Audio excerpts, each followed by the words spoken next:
on va enchaîner, on va continuer. Maintenant, on va arriver à la correction de l'exercice numéro 5. Alors, l'exercice numéro 5, il est très important dans la mesure où il va nous permettre de comprendre comment se fait le passage de la fonction de l'utilité à la fonction de la demande. Donc, comment se fait ce passage-là de la fonction de l'utilité d'un consommateur à la fonction de la demande.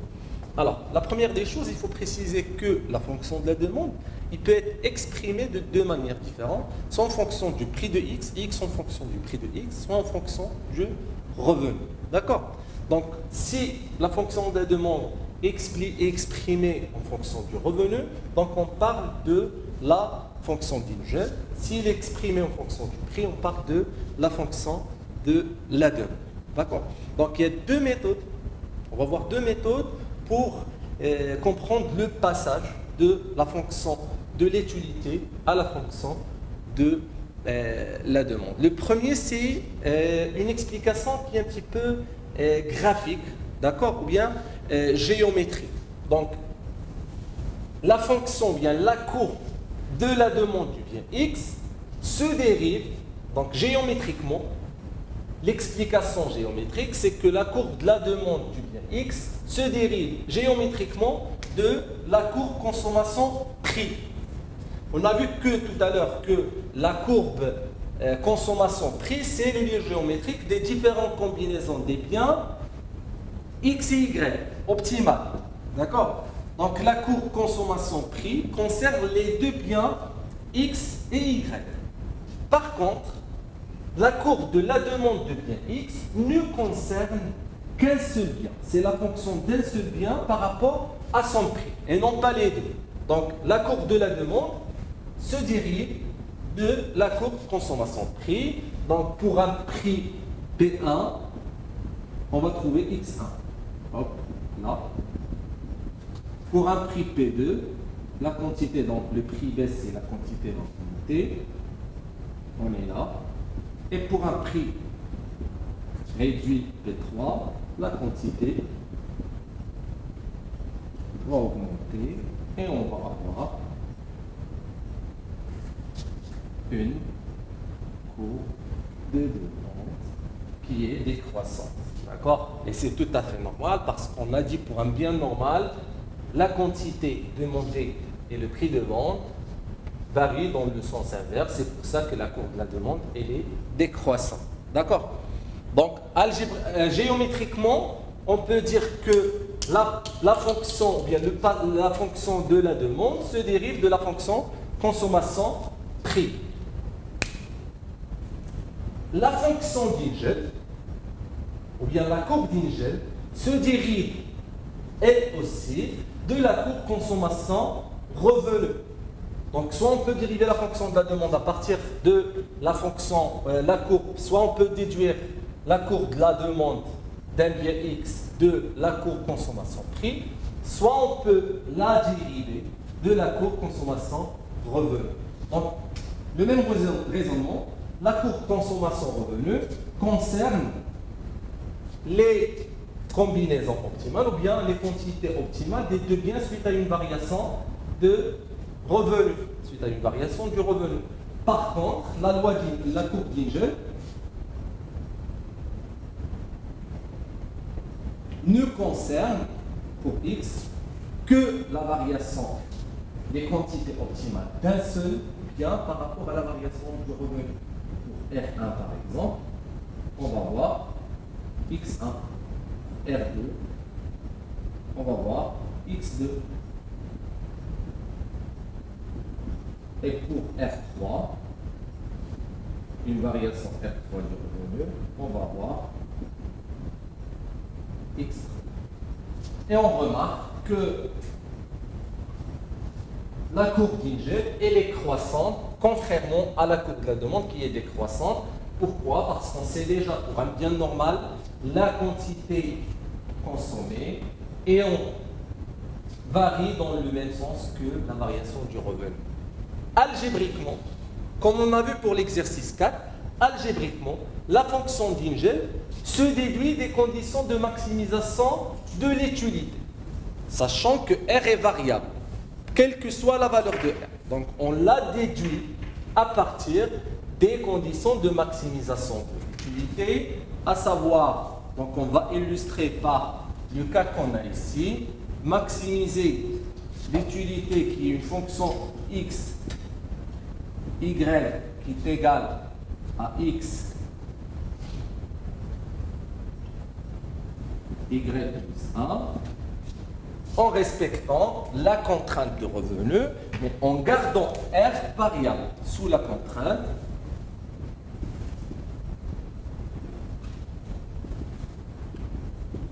R, on va le maintenir variable sans le remplacer par sa valeur, 5x plus 10y. Et on va utiliser par exemple la méthode du TLS, donc à l'équilibre.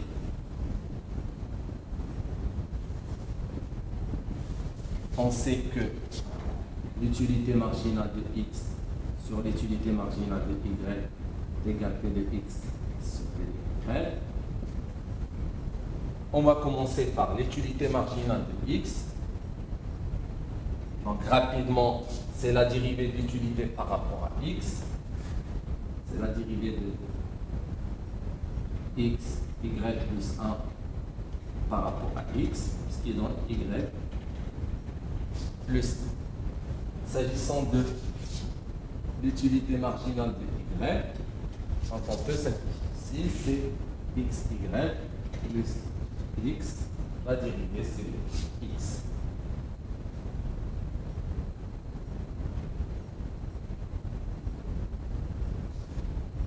Plus 1,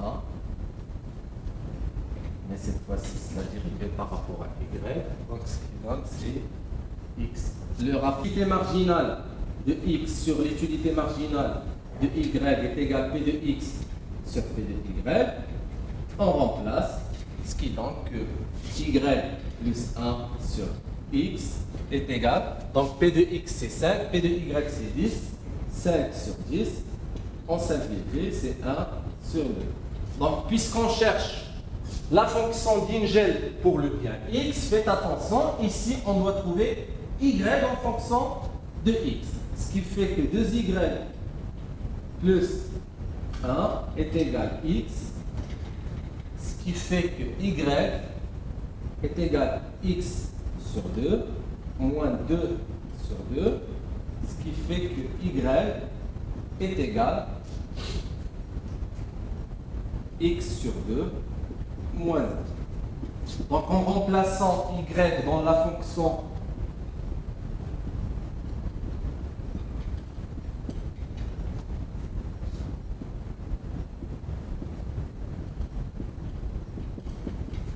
fonction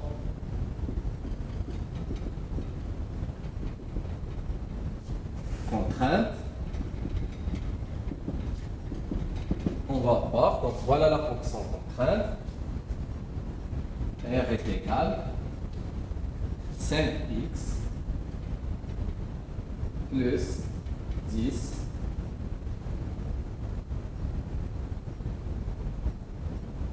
x sur 2 moins 1, ce qui fait que R, là on simplifie, 5x plus 5x moins 10 est égal à 10x moins 10. On cherche x en fonction de R, moins plutôt, ce qui fait que x est égal à R sur 10 plus 10 sur 10, ce qui fait que x est égal à R, une fonction de R, est égal à R sur 10 plus 1. 10 sur 10, c'est 1. Et voilà comment se fait le passage de la fonction de l'utilité à la fonction de la demande, bien la fonction d'Ingel. On vient de voir comment on a déduit la fonction d'Ingel à partir de la fonction de l'utilité. Maintenant, on va voir comment peut-on déduire la fonction de la demande à partir de la fonction de l'utilité. Donc, quand on dit fonction de la demande, c'est x en fonction de son prix, du prix de X. D'accord? Donc, la fonction de la demande se déduit des conditions de maximisation de l'utilité, cette fois-ci, non pas pour R quelconque, mais c'est plutôt pour P de X quelconque, donc quel que soit le niveau des prix. Donc toujours, le point de départ, c'est maximiser l'utilité, qui est une fonction x, y, qui est égale à x, y plus 1, sous contrainte, bien sous la contrainte du... On va remplacer R par sa valeur.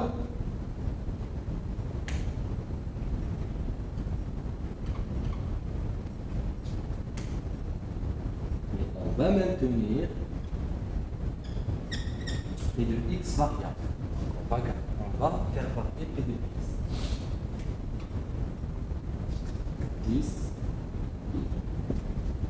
On va utiliser toujours la méthode du TMS à l'équilibre. Donc à l'équilibre, on sait que l'utilité marginale de X sur l'utilité marginale de Y égale P de X sur P de Y.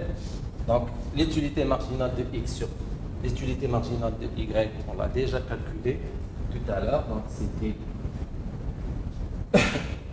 Y plus 1 sur X est égal, donc on va maintenir P de X variable sur P de Y. D'accord? Donc P de Y, on va le remplacer par sa valeur qui est 10.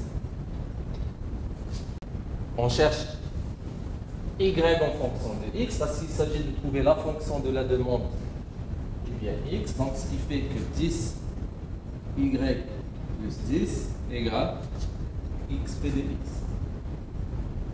Ce qui fait que Y est égal, donc on va ramener ça et on va diviser XP de X sur 10 moins 10 sur 10, c'est moins 10. Alors, en remplaçant dans la fonction 3, via la fonction contrainte,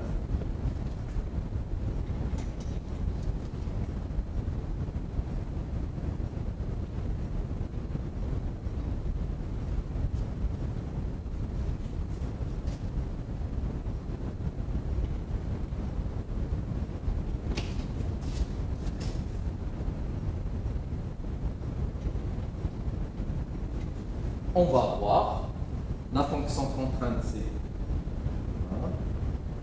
est égal à x de x plus 10, on remplace x de x sur 10 moins 1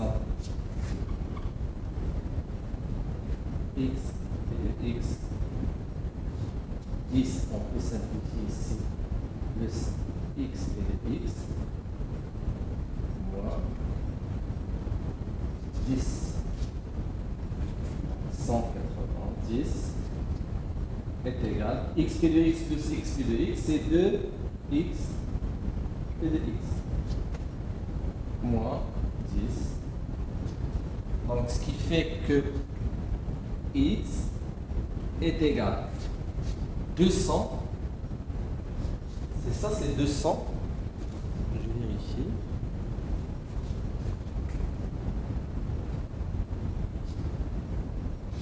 Donc c'est 10, 200 sur 2 de x.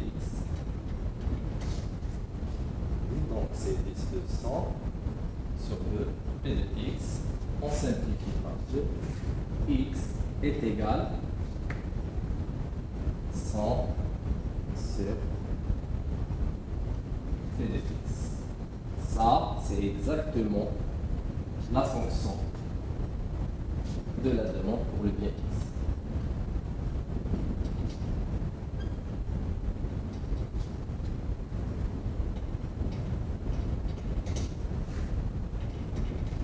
La fonction de demande du bien x. Et comme ça, on fait le passage de la fonction d'utilité à la fonction de la demande.